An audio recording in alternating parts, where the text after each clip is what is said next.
Welcome to Scary Time by Indie Drop-In Network.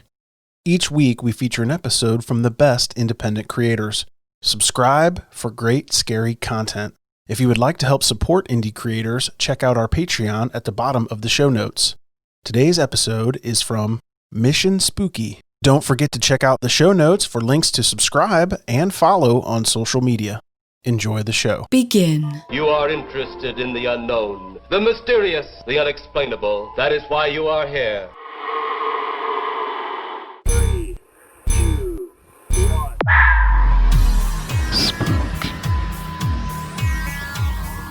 We are gathered here as advisors, as scientists. The kind of place we expect a ghost to like to wander around. Hey, we all know that we're gonna die, baby. I'll help you. I'm something of a witch.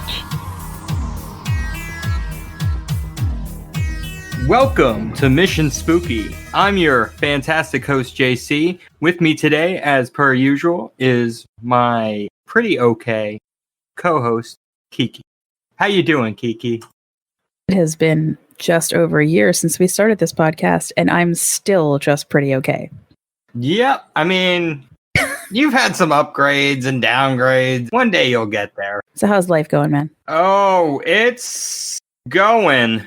It is absolutely going. I am living the life. I am enjoying the life. I am just doing my best. I hate everything, and I kind of want the asteroid to hit us right before the election. Well, there's a couple of things that I want to mention. They would have happened a couple of weeks ago by now. And one of them in particular actually happened months ago, and we weren't, I don't know, I felt like we weren't going to advertise that. We were just going to let things happen organically. And if you listeners happen to see it on YouTube, then fine. And if you didn't, that's okay too. But I think it's time for us to toot our horn just a little tiny bit now that we're 365 days in. And that is in case you didn't notice, the Tyler Strand from Hellier liked our review of Hellier that he was a large part of season 2. And I want to toot our horn about that. He enjoyed it and joked about it and said that he would like to have a beer with us after COVID. Wasn't that months ago? That's what I just said. I said it was months and months and months ago. I thought we talked about that. We did not. Oh, okay. Didn't. Maybe you told me and then I I did. forgot. Okay. See, this is... I didn't want to say anything on air at the time because I was like, let's just let it go. Let's just, we'll see if it happens organically. People might actually head over to our YouTube channel and see our audio over there. I thought that was pretty cool. Tyler Strand's a cool guy. Maybe he'll come on one day and talk about anything other than Hellier, because that would be my promise, because I think he's kind of Or if he wants to talk about Hellier, whatever he wants to do. I don't, yeah, I'm okay with just going to get a beer with the guy. Or several beers. Right? That's what I said. I just want to go get very drunk at this point. I'm tired of not being drunk. Correct. Yes, that is a correct statement. Me too. I don't like just drinking around the house. Right, because then you just feel like an alcoholic. Yeah, and I don't want to feel like an alcoholic. I want to be able to plausibly deny the fact that I'm an alcoholic. I mean, just for the record, I barely drink. Now, if there's a name for over drinking chocolate milk, that's what I am. Fucks me up. Is Cord online? I doubt it. His little thing's lit up. Yeah, we sort of forgot to ask our second co-host if he wanted to show up today. Sorry, Cord. Or was it just that you wanted to be the only co-host for this one? No, I'm the host. I'm sorry. I mean the other. I forgot to ask my other co-host if he wanted to be here today. That's right. You're the host. God damn it. I keep forgetting. That we're not in pod of holding all the time. I know. Yep. Oh, and perfect segue. Glad I could help. Klaus Pearson, the writer and director of Draug, did listen to our review, which was me and JC. So, the two of us did the review for Draug, his movie, and he listened to it and he loved it and he thanked us. And that just made my entire existence. So I'm good. I'm good to go. Yes. Whenever famous people reach out and say thanks. I mean, he's not famous, but he's more famous than I. Also in the last 365 days, Tony Todd the actor from Candyman, is following us. Oh, shit. Yeah. Oh, I remember you telling me that too. Right. But see, we don't advertise these things because we don't want to, we're like, we downplay it. But So basically, we're not famous yet, but give us time. We will be, fuckheads. We're getting there. And we've, doubled our listenership in the last just 3 weeks alone, which could be because we're heading into spooky season. But I like to think it's because we try to do a really good job and bring you guys things that you don't know about. I like to think it's because finally people are like, wow, that JC guy, you know what? He has some pretty good opinions on squonks. We need to follow him more. Yes, it is true. Squonks are the third best cryptid. The first is also squonks, and the second is also... Just slightly different variations of squonks. No, the same one. They're so wonderful. They take up the first three. The first 3 slots. I feel like there was something else I was supposed to tell you guys. Well, by now, we will have opened up our Redbubble store beginning of October here. And we're going to have, we do have some special artwork that's done by Chris Stone, who's amazing. And he did our logo for Out of Holding. That was the big stuff that we had going on, honestly. We're getting famous, and thank you. Thank you all so very much for helping us be famous. And thanks to all our fellow podcasters who've also been helping us out greatly, getting the word out. And I'm sure if you follow us on Twitter, that's where I do most of the posts for other podcasts. And yes, like these are all people that we listen to and we enjoy as well. So it's a really nice, big podcasting family where we feel like there are so many ghost stories. There's so many paranormal stories. There's plenty of room for all of us because, believe it or not, each one of us has a pretty interesting niche, So because we just deal with the stuff here in the northeastern area of, New England down to Maryland, basically. Gosh, there's thousands and thousands and thousands of stories. And we haven't even touched on half the haunted locations yet. And it's already been 1 year. And so we got a lot to talk about. Oh yeah, we got like years of content already just in my mind. It's crazy the stupid things I'm willing to say. So we'll be here a while. We are going to talk some of the most haunted and famous cemeteries in the northeastern United States. The first cemetery that I'm going to talk about is called Egg Hill Church and Cemetery. So are there chickens there? No. Because it's Egg Hill, not Chicken Hill? Okay. So there's eggs there? Let me have it. Okay. So I'm going to start with this one because I've noticed that it has come up on several websites as being a haunted location.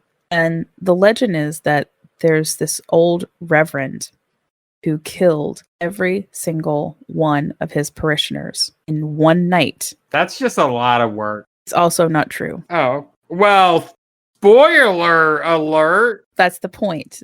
This one I'm spoiling for you guys early, okay? We need to talk about this one because this is a perfect case of ghost hunters and paranormal investigators not doing their research and just believing a legend without question. And this has resulted in several break-ins at the church and continual trespassing on what is private property. The church and the grounds are recognized as historic landmarks as well. So if you have this location on your quote-unquote haunted PA locations list, you need to remove it immediately because this story is not true. This church was built in 1850, and there's absolutely no record in any newspaper about any reverend killing every single person in one night. And believe me, that would have made national news at that time. The New York Times was already well established before 1850s. Okay. So the New York Times would definitely have picked this up. It's just not true.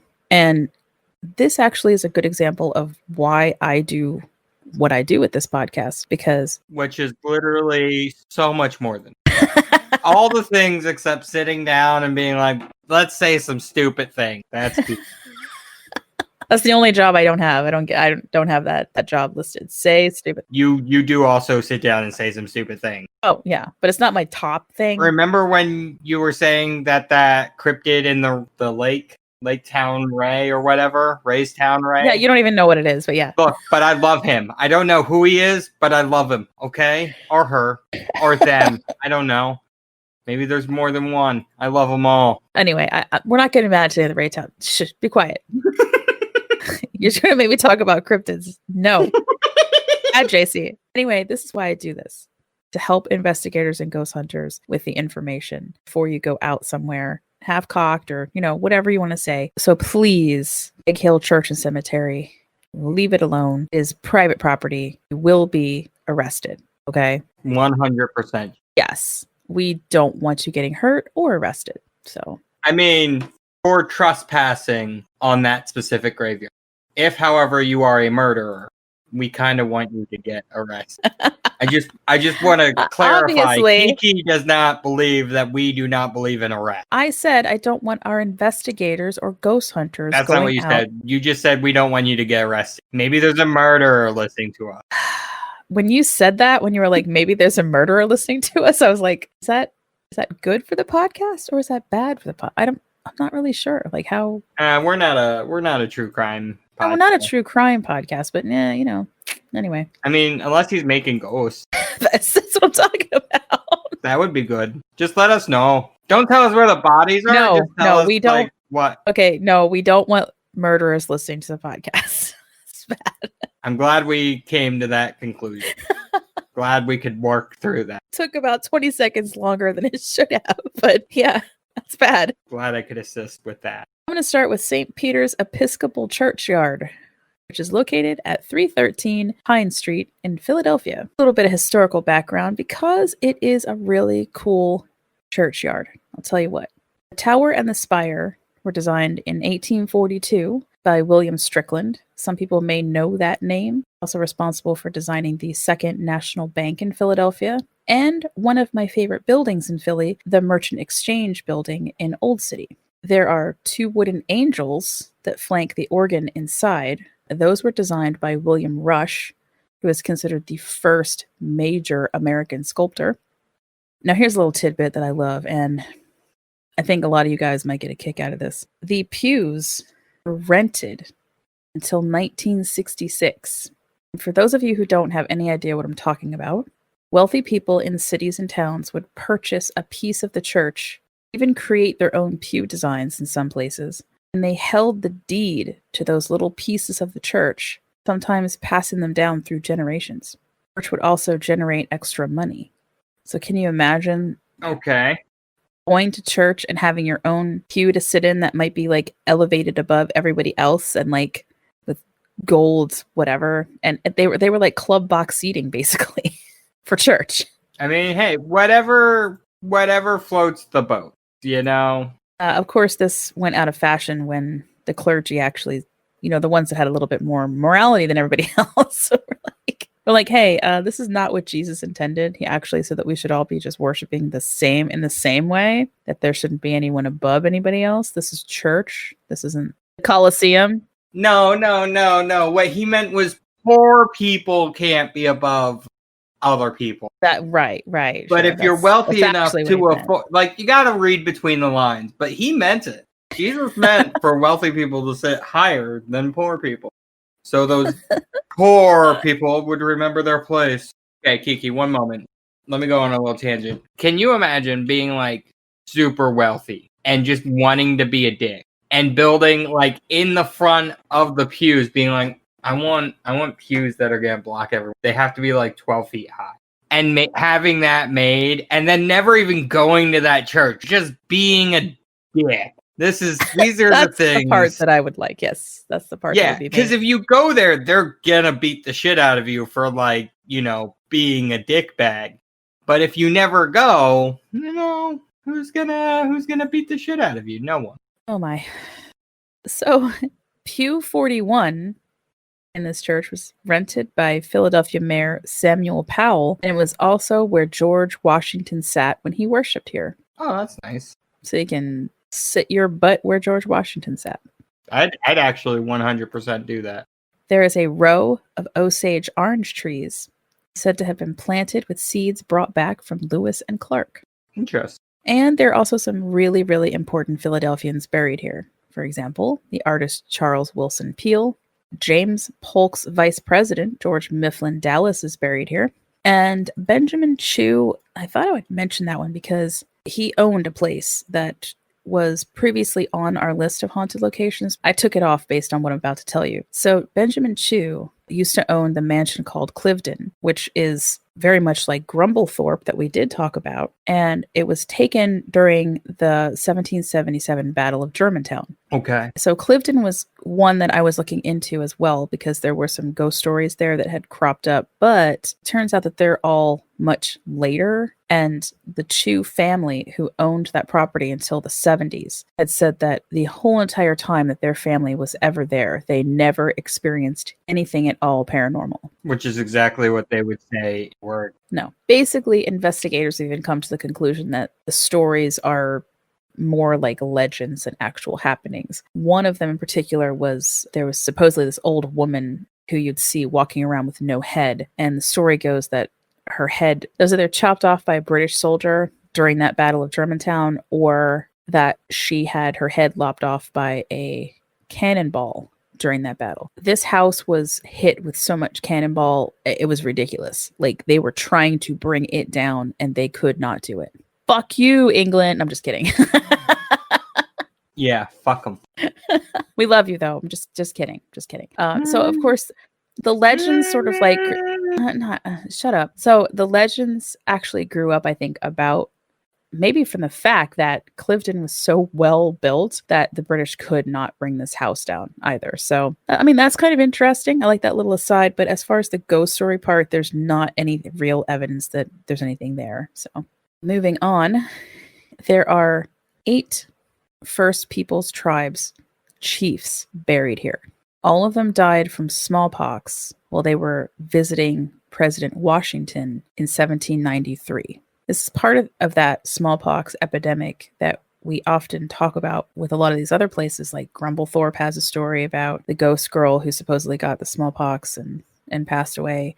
Well, this one's no different. Wait, you're saying that, because I don't personally know anyone with smallpox. Was there something that's happened between then and now that might have gotten rid of smallpox? I'm going to actually get into that in a second. Oh, are we? Because I'm super excited. Yes. So I want to recognize this because this church is really, really interesting. They have a source online where you can go and read. Everything that I'm telling you is from that handwritten source online that you can go read. And if you go down the list, and I will give you some examples because I thought they were very interesting from like a forensics point of view as well. But in honor of the chiefs, because I do want to mention them, there was Legis, the chief of the Potawatomis of the Illinois River. He died at age 36. It's all going to be smallpox. So Apotapaya of the Pankasho, he was a war chief, 25 years old.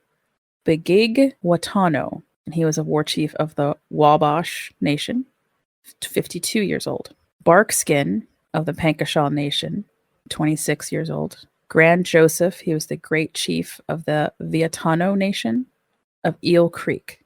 He was 63 years old. Wapatit, war chief, 60 years old. And he was of the Yurgahaya Nation. There was Toma, he was another war chief from the Pawaruna Nation, 62 years old. And then Little Elk, it just says an Indian chief, and there's not much else about him. They didn't know where he came from or how old he was when he passed away. These are not marked graves, but they know where they're buried in. They have like a number. So as far as the church is concerned, like they know where they are. I wonder why. This part of the ghost story is very interesting. I will go ahead and tell you this part of the haunting, since I mentioned all the chiefs. And I looked into this though, because I thought it was sort of like how true is it? You know, Supposedly, this is the biggest one as far as like many people have seen this. It's well documented. It's happened throughout history. And that is that there is a ghost that appears every night at 9 p.m. stands over the graves of the First Peoples chiefs. Can't find anything about an actual description of what they look like. It's just sort of a ghostly figure type thing. I read about our First Peoples tribes and how they handled death. It's interesting because I don't think the ghost is actually a Native American. I've read accounts where sometimes if someone died of a sickness especially, they would bury the person and then move the entire tribe away from that burial. Like they wouldn't go there. So it just sort of depends on how the tribe would have mourned the loss. So I often wonder, like, if this isn't just maybe somebody who was taking care of them and still visits like every night. Now, if I go there and there's not a ghost standing at that grave at 9 p.m., I'm going to be really pissed off. Well, maybe it's like 9 p.m., Pacific Standard Time. Right. And what about the time change? Is it exactly 9 p.m.? Yeah. I don't even know. Maybe show a little mercy. Okay. I'm just saying that's the most quote unquote famous sighting is this one that happens supposedly, because I haven't been there yet. So as I was saying, that you can go online, you can read these handwritten resources, and there's a couple that caught my eye, and one of them is the first death occurs on February 10th. His name's Thomas Shepard, and it says died of bruises received by thieves that broke into his house, age 28 years old. February 26th, Isabel, his wife, dies of fits, age 30. I'm thinking that this might have been like seizures brought on by injuries that she may have received in that same assault by the thieves. So I was like, oh, that's really sad. There was a Benjamin Jones who says killed by a fall in a vessel's yard, which was probably the wharf, age 27. And of course, there are tons of children in here who died of measles and smallpox, aged just a few months to a few years. Other ailments listed that we can easily solve today are sore throat, fever, vomiting, worms. I love that one. Worms, ew. And putrid fever, separate from regular fever, putrid fever. And you just have to say to yourself, like, there's a vaccine for, some of those things now that save children's lives. And there is the ability for us to just walk down the street or drive in our car down the street and get something that solves your sore throat and fever. If you're vomiting, there's something for that. You're probably not going to die of worms, in this day and age. I hope not, anyway. At least not in like America. Right. So yeah, just something to keep in mind of how many kids died back in the day, never made it. I would be willing to give a number on that question, as in too many. Before I get into our big ghost story that I found completely by accident, there is something else about this graveyard that apparently a couple of the businesses along that same street will say that they've always had weird things happen. They think that's possibly like ghosts from the cemetery. Mm-hmm. I don't know if I believe that either, but everything from doors opening and closing on their own, windows being opened after you've closed them, keys and personal items going missing, all kinds of rude stuff.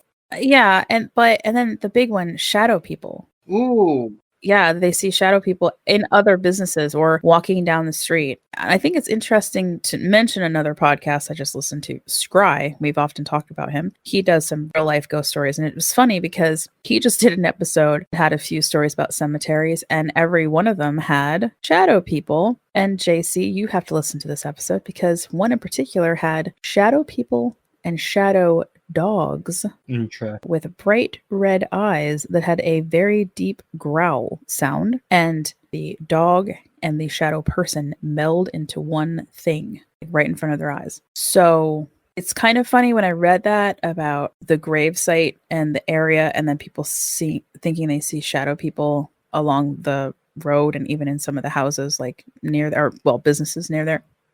Maybe there's something to it, Maybe. Something to consider. I saved the best for last, and JC has not heard this yet. I have not. This is exciting. Mixed in with all of these names, it says Elizabeth Reeves, killed, age 17 years. Okay. There's nothing else, like no other notations about her. And for some reason, I keyed into that. I was like, that is unusual for everybody else living in this, my God, that's kind of funny. Everyone else buried in this cemetery, there's a lot of information. There's ages, there's how they died, there's did they pay, where their lot is, for example, like the numbers and everything. This is all it says. Killed age 17 years. So I do a little bit of digging, and I find out that she was murdered. Murdered? Yeah. And it took 17 years to do the murder? No. Oh my God, dude. This isn't funny. Okay, so on the morning of August 16th, 1792, Elizabeth was found dead, lying face down in mud near Warden's Wharf, the Kensington area, Philadelphia. The evening before, around 8 p.m., she was last seen exiting the home of a family member in that area. From the original news article, which I was able to find, she was raped and brutally beaten. She had a wound on the side of her face, some of her teeth were loose, and she had bruising all over her body. There was evidence that she had been dragged from the original location of where the brutality actually took place. She was dragged a few feet away from there. And they knew that because there was mud on her shoes that indicated that she'd been dragged through that mud. Okay. Her hair comb and her ribbon were found just a few feet away where the brutality probably took place, right? Elizabeth was an apprentice to a mantua maker. Now, for those of you who don't know what that is, which is probably everybody, Including myself. that's a women's fashion pattern designer. The mantua it was kind of like this really popular outfit where you could put it on and it was like a fits everybody kind of thing. She was an orphan and she'd been taken in by an unnamed uncle. She was considered to be very friendly and a beautiful girl, and she was engaged to be married to a young tradesman in the area. She was interned at St. Peter's with a huge gathering of Philadelphians who had heard the story and, quote, lamenting the unhappy and untimely death of this victim to the barbarity of those whose pride it should have been to afford protection to an unguarded innocence. This is such a huge story. $300 reward is offered from the governor of Pennsylvania, Thomas Mifflin. A young boy later comes forth to the police telling them that he had walked up on two men doing, quote, something on the wharf. That something, he later explains, is that he saw them piling rocks on something. And it wasn't until the men had fled the scene in a dinghy that he realized that what they were covering with rocks was this young woman who was bloodied and battered and lying in the mud. He was so scared by what he saw that he ran home, and he was later encouraged to come forth and tell the police his story. Captain Dunlap, who headed the murder investigation, was quoted as saying that a time would come that the perpetrator, although he take refuge, quote, in the hollows of the mountains or in the bottom of the deep abyss, must and will be vomited up again to appease the injustice of the virtuous living. That's a mouthful. Yeah, it sure is. Now here's where things get weird. On October 31st, 1810, this is a newspaper article from the Adams Gazette, which is in Gettysburg, but they covered this whole area, right? Mm-hmm. 18 years after the murder, a suspect is finally arrested. It's Charles Breese, a former constable of the city, was accused by his stepmother on her deathbed. She said that on the night of the murder, Charles came home covered in blood. She attempted to ask him what happened, but he ignored her and he went to bed. His sleep becomes restless and she can hear him groaning. And when she goes into the room to ask him what's wrong, he says that he has just seen a young woman enter his room with a lighted candle and that she disappeared. This and other circumstantial evidence makes the stepmother believe that Charles had something to do with his murder and that the girl had been haunting him his entire life. She also implicated a friend of his as well. So that's your two men, right? This friend no longer lived in the state, but there was one piece of evidence that the police had never released to the public. And that was that Elizabeth had a buckle in her dead hand, a buckle from a shoe that had initials on it.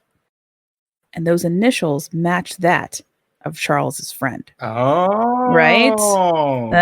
Unfortunately, all of this was circumstantial, and Breese was later released and allowed to live out his life until he died when he was age 70. But even the newspapers believed, without a doubt, that he had murdered her. And what's really cool, in a way, is that even though he lived, he was possibly being haunted by that girl his whole life. Goddamn right. He fucking deserves it. Right? If it was him. It probably was. Yeah.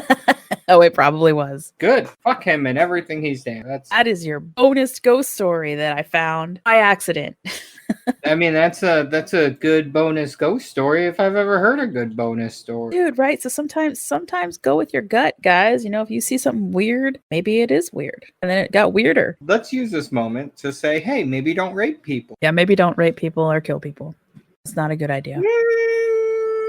I'm not so sure about the second one, but definitely not. I thought we established that murder was bad like a little while ago. Did we not establish that? I don't remember this. Go back and listen later. Okay, this is like a nice, beefy extra long episode because the Ooh, next dang. one we're going to talk about is Piscataway Town Burial Ground, Middlesex County, New Jersey. It dates back to 1693, and it may even have burials earlier than that. It is considered one of the oldest burial grounds in Middlesex County. I just like to say sex over and over again. Mm-hmm. So this one, I kind of added it in at the last minute. So I'll be honest with you guys. I really want to research this woman a little bit more, and we might even do a bonus episode on her, and you'll find out why in a second. The most famous person buried here is Mary Moore. You guys might know her better as Bloody Mary. Bloody Mary. The original legend is, and this comes straight from Middlesex County, New Jersey legend. During the colonial era, Mary Moore was accused of being a witch. People said that she could, I love this one, she grew strange plants and she would cause animals to do things for her, and that she dressed like a witch. Like, I don't know, whatever. Of course, these are all great reasons to, burn somebody at the stake, which is what they did on October 19th, 1731. Wait, what year? October 19th, 1731. I don't know why, but I heard 1931. I'm like, Oh. what? 1931. No, those were different things going on then. It says, to this day, I love that when it's like, to this day, then you know it's a legend, that Bloody Mary has an affinity to fire. And of course, if you stand in front of a mirror in a darkened room while holding a lit candle and you can't blink while you stare into the mirror, into your own reflection, and you slowly chant, Bloody Mary, Bloody Mary, Bloody Mary, her spirit will appear in the mirror and show you a vision of your own death. That's the legend. And then there's the actual gravesite, which apparently has some pretty strange things that happen around it. So again, these are rumors, but still fun. You can walk around her grave 3 times and spit, and Mary's ghost will appear to you. This is the one that is a lot of conjecture about it. Okay. Because there's 2 different versions of this, and then there's also conjecture about how it happened from people who are alive during this quote-unquote time period. Wait, what do you mean quote-unquote time period? Well, because some The people are time like, period's not in quote. well, no, because some people are like, oh, it happened on this day or happened on that day, or like, okay. Yeah, okay. yeah, So it's it's a vague area. yeah, it's a little vague. Basically, there were 2 teenage boys who stole Mary's gravestone, Why would you do that? and that he hid it in his closet, the one kid. Okay. Shortly afterwards, while he was crossing Route 1, he was killed. He got hit by a car. Serves him right. The brother smashed the gravestone out of fear of it being cursed. Now, the other half of that story, like an extension of that story, says that the brother who smashed the gravestone was then later killed in an automobile accident. Couldn't find anything that was like definitive on that one. That's what I said. I might want to go back and do a little bit more research on some of the legends around her. We could do a whole thing just on her. That'd be kind of cool. But the gravestone was replaced. And again, nobody can agree on when it was replaced either.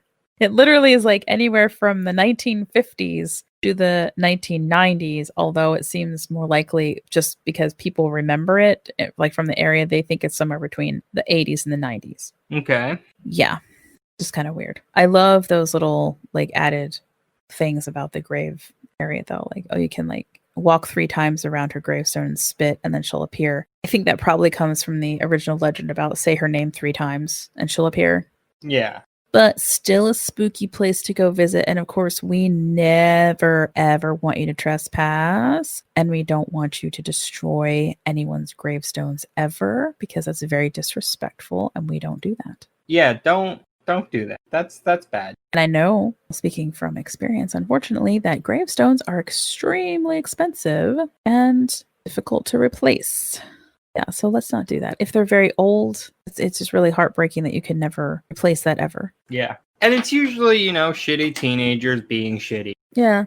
Piscataway Town, by the way, is considered in Edison, New Jersey, if you're looking to go visit. Most cemeteries that we're going to talk about, with the exception of this next one and our last one for today, probably the most famous one in all the country, the cemeteries are going to close at like 4 p.m., especially this time of year, because it's mostly at sundown is when they'll be closed. So unless you have absolute permission from the church or from whoever owns the property to say, well, I'm doing a ghost investigation. We're going to be very respectful. This is what we want to do. Most of the time I've found they'll say yes, as long as like you have your credentials of who you are and what you're doing there. Got it? Last one, guys. Save the best for last. I absolutely adore the cemetery and everything about it. It is also my favorite legend of all time. And that is Sleepy Hollow Cemetery in Sleepy Hollow, New York, previously known as Tarrytown. You guys are probably super familiar with this because of The Legend of Sleepy Hollow by Washington Irving. Wait, what's that? Boy.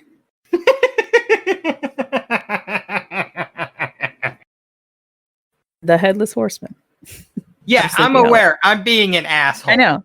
I'm just letting other people know in case we do have people who listen to. I want to say thank you, Norway, because you are now our fourth country. Like our fourth most listeners are in Norway. That's crazy. Anyway, yeah. So for those of you who are not aware, there is a legend of Sleepy Hollow written by Washington Irving, and it's sort of based on a little bit of truth historically that happened in this area, where there's a Hessian soldier who apparently head lopped off, and that his body was buried in the Sleepy Hollow Cemetery that is closest to the church there. It's an awesome place to go visit. At Halloween, they will place a pumpkin where the unmarked grave of the Hessian soldier is believed to be buried. It's kind of cool. I have pictures I can share with you guys because I love to put my pictures of Sleepy Hollow Cemetery. I took like over 100. It was ridiculous. But it's like there's a gap where there's no headstones, and that's where the pumpkin is. It's like that's where he's buried, right? It's kind of cool. Anyway, so beyond that legend of the Hessian soldier, that's your Headless Horseman, there's another interesting one that involves a statue, and that's of the Bronze Lady. You guys up there in New York probably know about this one. She's a life-size cast bronze, beautiful woman, and it towers over the mausoleum of the Civil War general Samuel Thomas. She has sort of this very sad, sleepy look on her face. It's not very threatening at all. It's more of a somber type feel to it. Legend has it that at night she comes to life and wanders the cemetery grounds. It's just one of them. I've also heard that you can sit on her lap, and if you touch her face, she'll start weeping. There's another one that says that if you're brave enough to sit on her lap, that you'll be guarded by her for the rest of your life. Kind of like that one. I thought it was really sweet. If you dare, you can knock on the door of the general's mausoleum once or 3 times, depending on who's telling you the legend. But if you knock on the door 1 to 3 times, depending on who you're hearing this from, and then look inside, you'll have bad dreams all night long, which of course could happen anyway. You know, like I love that. I love all those like crazy things. There is a lot though to see here, and it's really super interesting. Now I've done the Murder and Mayhem tour, and I did it on Halloween night for my birthday, which was so awesome. It was like 7 years ago now, I think 6 years ago now. So that's a lantern tour that you can take. I don't know if they're, I want to think that they're probably doing it with COVID. I think a lot of these places are just doing very small tours. So you have to sign up super early. I mean, we had to sign up super early and COVID wasn't going on. So they're probably having like really small tours. So there's not a lot of people, but it is outside. So that's kind of nice in that it might be something they're going to do. I have to go to the website, just go to the website and check it out because things are changing back and forth in New York. So it just depends on what's going on that week. There's also a tour called The Good, the Bad, and the Unusual that I wanted to take at some point. During the day, you can go there. It's open. You can just go and see everything. First of all, it's an immense, absolutely enormous cemetery. And there are so many beautiful gravestones to look at. And of course, there are a ton famous people buried there. Elizabeth Arden is buried there. Most of the Rockefellers are buried there. There is a subject that we may broach at some point too, JC. I didn't talk to you about this, but I learned this from the tour. And that is that back in the day, you used to spend so much money to get a really good spot in this cemetery. And it's cool because it's kind of up on a hill and you can actually see Manhattan from Sleepy Hollow because of the elevation. Okay. That people would go there on the weekends and have picnics in the cemetery Okay. because they paid a lot of money for it. And they're like, fuck it, we're having a picnic with our dead uncle.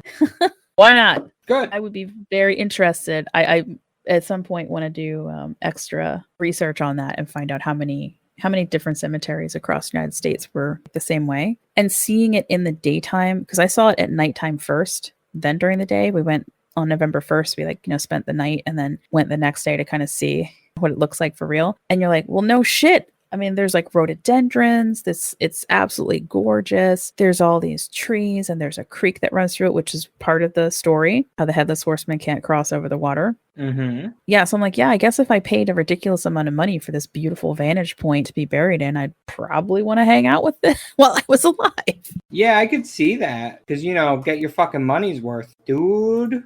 We have something super special for you. And it's something that we have never done on Mission Spooky yet, but it's spooky season. And I wanted to pick a band to share with you guys that celebrates some of that spookiness and fits in perfectly with the next 3 episodes that we're doing, including this one. And that is Unveil, is a female-fronted dark rock band from Sherbrooke, Quebec, Canada, with classic metal riffs, haunting melodies, and sort of sound like Evanescence or Hailstorm. Personally, listened to one song, fell in love with it immediately. I will be playing that one, not in this session though. Today, you're going to hear the song Camera.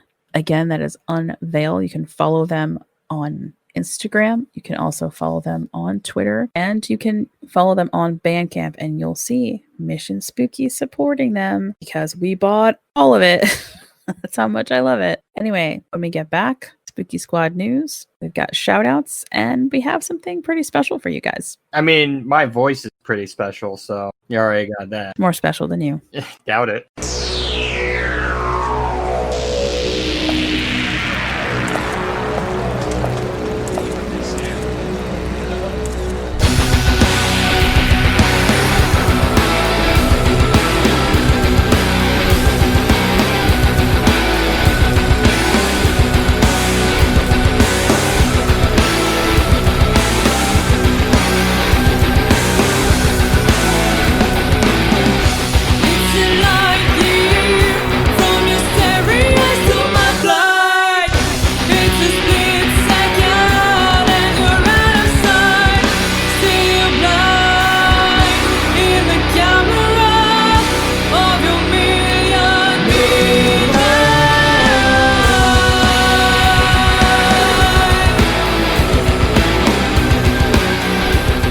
Welcome back, guys.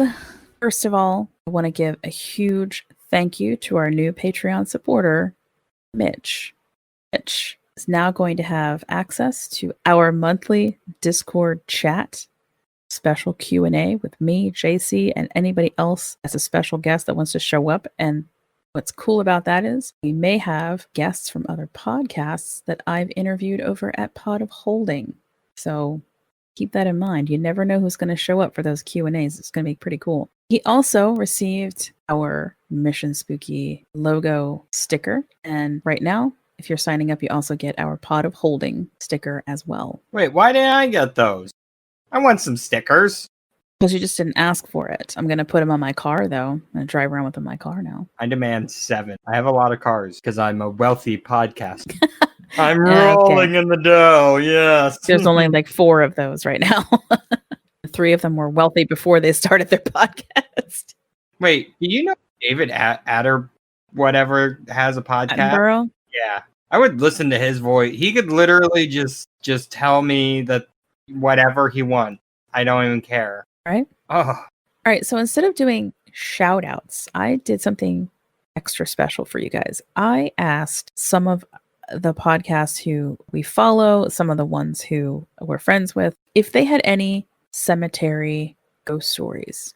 And what I got back was very typical of podcasters. It was funny.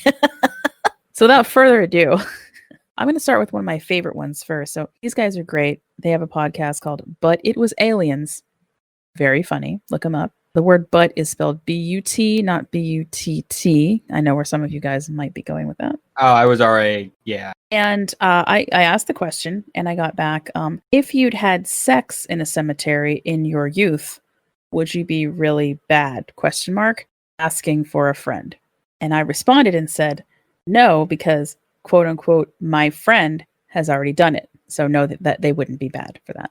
I thought that was funny. I was sort of insinuating that I myself had sex in a cemetery. So I can't really judge. I grew up goth. Okay. We did some weird shit. Didn't say it was right. I just said it was weird. Okay. Family Plot Podcast. It's a daughter and a dad. And like he's like, I'm the dad here. He can beat having sex in a cemetery, and told me that he had sex in a convent parking lot. That is pretty good. Pretty heroic. Right? Like, was he banging one of the nuns? I asked that question because come on, man. I'm a yeah, great... you gotta know. You gotta I'm on know. it. And he said no, but he thought some of them might have been watching. Probably. And they were definitely judging him on his poor technique. I mean, great technique. So next we have... I'm sorry. I love the name of this podcast. It cracks me up every time. It's called The Shit Show. Oh, that's a good name. I feel like that might be what we should have named this. It's a subtitle. It's The Shit Show, a half-assed true crime podcast. That would be us too. We could half-ass it. We're like, no, we full ass paranormal stuff. Oh no, full-ass paranormal. I'm saying half-assed true crime. Like, oh, okay. Yeah, we'd be like, I'm not a fucking dude. Everybody does true crime. This is bullshit. Yeah. This one is, I once snuck out of the house when I was like 14 to meet my friends and our boyfriends at a park down the road. And it was right next to a cemetery. So my friend and I meet up, and there's some weirdo crackhead who came out of the cemetery and kept asking us if we wanted to go see his mannequins. We noped the fuck out of there. You kids want to see my mannequins? You kids, you need to... Hey, you want to see my mannequins? I was like, yeah, that's a great voice. And also, You're welcome. It was probably as creepy as that. And so I would have also noped out of there as well. I would also like to give a shout out to Talkin' Shiz, because they, of course, had the best pun for the cemetery episode, which is... creepy thing about cemeteries is that everyone is dying to get in there. You know, here's the thing, Kiki.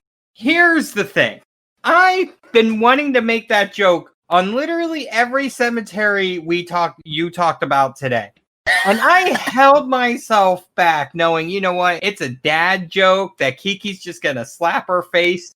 But no, some other assholes make the joke, and now it's the funniest thing you've ever heard. I see how it is, Kiki. Do you know the only thing that I heard in that whole rant? Yeah. That you corrected yourself when you said that. I talked about the cemeteries today.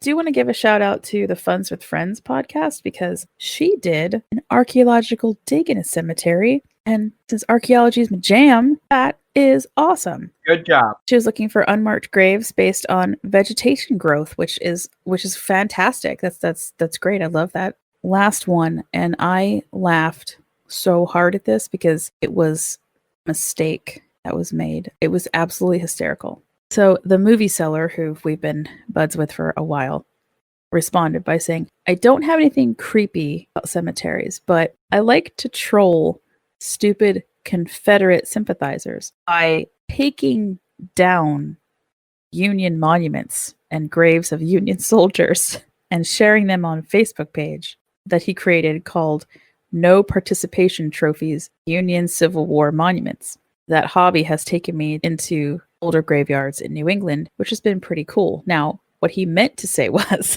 he liked tracking down Union monuments, not taking them down, right? Yeah, I would hope That's bad, right?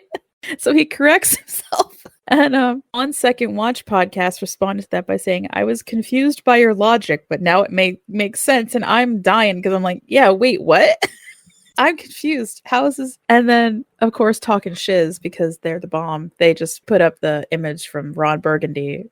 He's saying, "I love lamp," and I'm like, yes, that is. Yes, that is exactly how I was processing that. How? What? How are you trolling Confederate sympathizers by taking down Union? Oh, tracking down. Okay. Gosh, wow. And then I snorted my iced coffee right out of my nose, and it was great. Not proud of you. Thank you, Talking Shiz. You got like extra points today for making me laugh twice. Thank you. Yeah, so we'll be doing the same thing for the haunted forest episode. I'm really hoping that these guys have some actual creepy ass forest stories to share with us, because I think it's fun to give shout outs to different podcasts, but I think it's even more fun if they're participating in the telling of the stories, right? I agree. My good buddy, who I know basically is the nickname Toast, he has Toast Media. He's an artist. He asked me this he sent me this very important question, which was, how many pods could a podcaster pod if a podcaster could pod pods? 2. Toast, the answer's 2. Kiki can only pod 2 podcasts at the same time right now. If I quit my other job, then I could possibly do 4. I could do it. I could do it if I wasn't working the other job. Life goals, JC. Life goals. Get me the fuck out of here. Life goals. So anyway, boom, baby. We already shouted out Mitch. We did. He's a hero. You like Mitch, be a hero. Yeah, give us money. That's how you become a hero. Heroes is a pay to win program. To be one, you have to pay us. Speaking of Patreon, if you want to join the squad, you can go over to Patreon and sign up for our $1 level. One single buck is going to get you. Puck. It's pucks or a now. puck. We only take hockey pucks as payment. Hockey season is on over and not over. It's going to be really strange, guys. I don't even want to say go Flyers. I know we didn't make it, but whatever. Neither did the Boston Bruins. So suck Birds! it, Doug. I just told my husband to suck it because he's a Bruins fan. Just want to let everybody know that. I mean, I love you, but you don't listen to the podcast anyway because you're a dick. Moving on. It's kind of great. Now I could just say all kinds of things about him and he won't ever know because he'll never listen. Wow, rude. My husband's great, guys. I'm just honestly joking. He's superb. One single buck is going to get you access to our booper reels. There's 4 up there. 5 and 6 are on the way. JC says so much bullshit that I just keep having to like chop it up into more and more episodes for you guys because it's a good 20 or 30 minutes of just random stupid shit. $5 level now gets you that Q&A with us once a month and also some stickers. They'll be asking you for your mailing address. And right now, the first 20 people that sign up are going to get a card from me that's hand-drawn. And if you've been watching all the way back over when COVID first started, I started drawing some of those. And those are what are going to be going out into the world. So you get a little piece of artwork from me too. Yeah, if you want to do us a favor and rate and review us on iTunes and Podchaser, that would be awesome. It gets us even more exposure. You guys have been doing that for us and we appreciate it. If you haven't done it yet, please do it because it really does help us get noticed. The more notice we get, the better sponsorship we can get. And Kiki can quit her job and just do more podcasting because I have so many more things that I want to share with you guys, but I literally don't have the time to do all this editing. So make my dream come true, bitches. Time if only you cared a little bit. If only I didn't have a job and a child to also take care of. All I'm hearing are excuses, and I demand results. All right, you demand all you want. You can also access our website now. That is on the link tree, which is available if you follow us on Twitter or Instagram. You can click on that. It's the fastest and easiest way to get through it because it's through Wix right now. And all of our bands that we support are up there that you can get to really quickly through Spotify or Bandcamp if they have a Bandcamp. And all of the bonus episodes are there with all the bonus music. So if you ever wanting to hear the whole song from any of the bonus episodes, we have all those up there and they're all archived. Give credit where credit's due. What else? Oh, we have a Facebook page. We also have a Facebook page for Pot of Holding as well. So if you want to just go do both of them, JC rules the fuck. I mean, I really don't. I don't. Let's just say, I don't. This hasn't been a year for the Facebook page because we put it off for like months. It was like 6 months ago. So maybe a half a year if you telling everybody that you rule it with an iron fist. But I mean, let's be honest. I did maybe for like 2 weeks. And then was like, wow, this is way more work than I actually ever want to do in my life. So I'm out. So do we have to change it now? The Kiki rules it with a obsidian fist? Because I mean, sure, do whatever you want, but like, also personally, I've been kind of slowing down on my Facebook consumption. I recently got rid of a bunch of people who share views I no longer I never agreed with, but I no longer want to see. And I don't even want to call them political views because I don't think equal rights for humans is political. Right. I think that should just be a given. And if you don't believe in equal rights, maybe I don't need you in my fucking life. GTFO. And that's why I had to get rid of Kiki on Facebook. Fairies. Oh, crap. And I'll tell you what, if there's any kind of audio issues now, I am... Oh, I can tell you right now there's going to be audio issues because you've been kind of inny a little bit. I'm playing it mainly to the fact that you're using Discord through the... Yeah, but the funny thing is that I've monitored my voice connection this whole entire time and it's been green and like all bars like the whole time. Oh, then maybe it's just my connection. I don't know. I'm hoping. Here's to hoping that since you didn't mention them until like the last part, that I just have to cobble something together for this last part. And I also am now concerned because I had to use my phone to access like what people told us about their cemetery stories. And you know, if you get the phone too close to the microphone, I know you guys know this. It definitely fucks it up. So here's to hoping that I kept it far enough away and was able to read it. Yay! I did that on like one of our first episodes. Yep. Good time. Yep. We had to redo like the whole thing. It was great. Good time. You can go buy merch now. You'll be able to go buy merch. Get a t-shirt for yourself. It's coming up on Halloween. Yeah, I'm probably gonna buy it. I'm kind of excited. I'm buying a t-shirt. Taking us out today again is going to be Unveil from Quebec, Canada, with their song Camera. You can find them on Spotify. You can find them at Bandcamp. I highly suggest just going and purchasing the albums because they are amazing. And if you've ever been on Bandcamp, you know it's reasonable too. Because I know some of us are broke, but want to enjoy something a little special. Stay spooky, guys, and don't die. If you do, contact us. If you could, contact us through hidden messages on pizza menu. Because I am looking at 3 on my computer desk right now. Kind of want to go get some pizza. What kind of pizza should I get, Kiki?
Thanks again for listening to Scary Time by Indie Drop-In Network.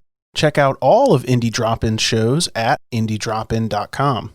If you would like your show featured, reach out to us at Indie Drop-In on all social media or go to indiedropin.com.